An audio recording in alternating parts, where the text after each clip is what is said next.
Pernahkah kalian membayangkan tentang sistem peredaran darah? Sistem peredaran darah manusia sangat penting untuk kelangsungan hidup manusia. Dengan adanya peredaran darah, maka oksigen dan sari-sari makanan bisa diterima oleh semua organ tubuh. Maka kita harus memahami tentang sistem peredaran darah agar kita bisa menjaganya. Nah, sebelum kita membahas tentang peredaran darah manusia, mari kita mengenal organ peredaran darah tersebut. Organ peredaran yang pertama adalah jantung, yang kedua pembuluh darah, dan yang ketiga adalah darah. Jantung manusia terletak di dalam dada sebelah kiri. Jantung berfungsi untuk memompa darah ke seluruh tubuh. Dan jantung berukuran sama seperti kepalan tangan masing-masing pemiliknya. Bentuk jantung seperti pada gambar. Dan jika jantung kita dipotong, penampakannya akan seperti berikut. Jantung terdiri atas 4 ruang, dan untuk memudahkan mempelajari tentang ruang jantung, maka penampakan ruang jantung kita ubah menjadi seperti berikut.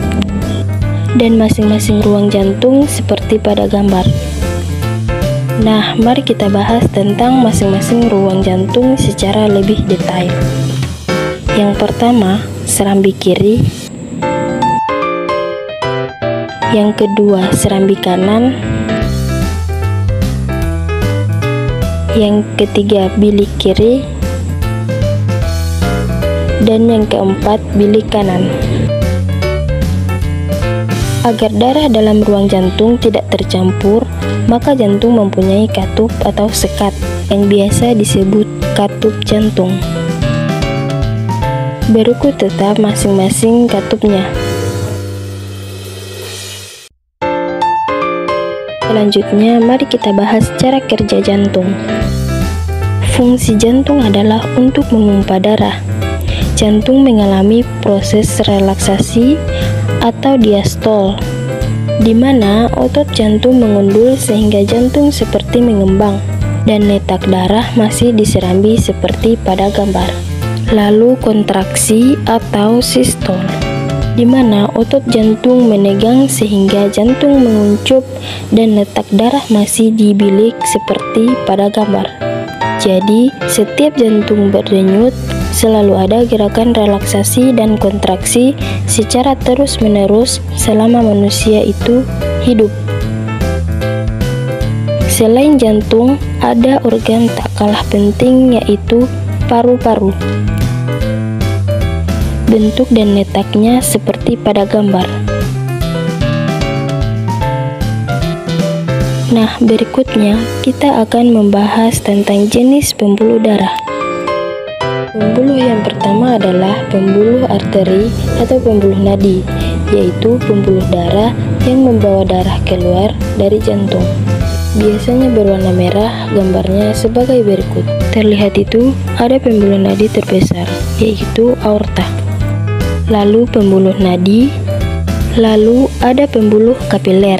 Pembuluh kapiler itu adalah pembuluh yang menghubungkan pembuluh darah langsung ke organ tubuh manusia. Pembuluh ini sangat kecil sekali.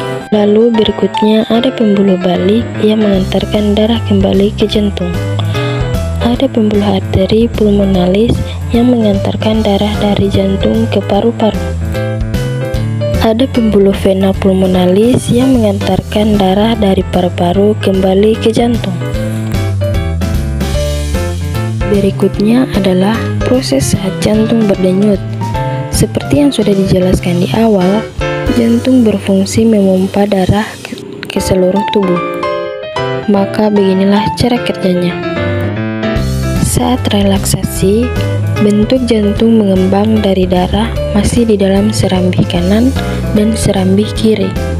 Katup terbuka lalu darah menuju bilik.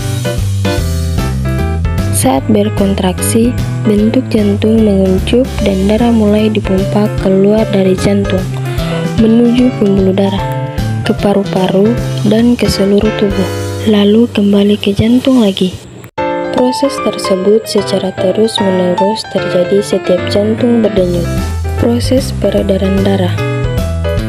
darah di serambi kiri menuju ke bilik kiri, lalu menuju ke pembuluh darah, berkumpul sementara di aorta, lalu ke seluruh tubuh melalui pembuluh nadi atau arteri. Setelah itu melalui pembuluh balik atau vena menuju serambi kanan,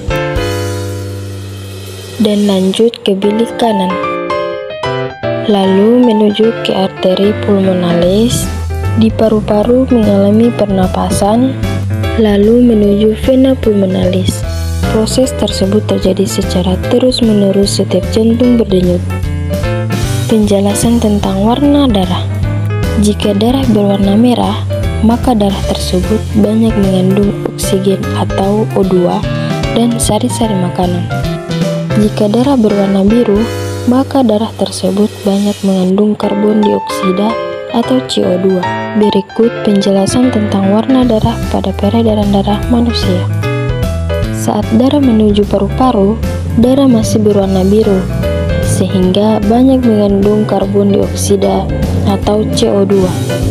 Tetapi saat kita bernafas, kita menghirup O2 atau oksigen. Oksigen tersebut diikat oleh darah, sehingga warna darah menjadi merah lagi. Karena banyak mengandung oksigen, saat itulah karbon dioksida atau CO2 dikeluarkan melalui hidung. Saat yang bersamaan saat darah menuju ke seluruh tubuh, kecuali ke paru-paru, darah masih berwarna merah karena banyak mengandung oksigen. Tetapi setelah oksigen dan sari-sari makanan dipakai oleh tubuh, darah banyak mengandung karbon dioksida atau CO2 dan akhirnya berwarna biru.